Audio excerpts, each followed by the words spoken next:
ये बात है घना गुंडा मुंह कर रहा है।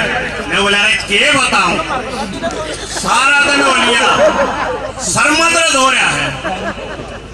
बोला दादा तने ये गोली दे दूं तेरा सर का दर्द दूर। अब तो मैं देखे जीसा होगा दादा, गोली सी दे दूंगा लेकिन एक शर्त से। बूटा ने बोला भाई शर्त बता। मैं बोला दादा 100 रुपये लगेंगे।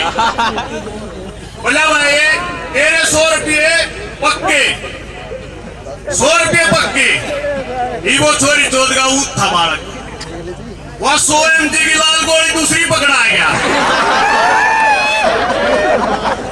हमने बोला दादा यार तकिया नीचे 100 रुपये मिलने चाहिए दड़के। बोला ठीक से। ये छोरा उठा सुत्या, उठते जाते तकिया उठाया, तकिया नीचे 600 रुपये दे। छोरा ने सोची भाई बात तो 100 रुपया की हुई थी, दादा गया रुपया 600। दादा तो रह गया। ने बोला दादा तू बड़ा ईमानदार आदमी, 100 रुपया की बात तो इतना 600 दे दिए। ने बोला छोरी चोद के 500 रुपये दी दादी लड़की। आपके बीच भाई आइए चौहान भाई सारे आंदे रहेंगे। कमल चौधरी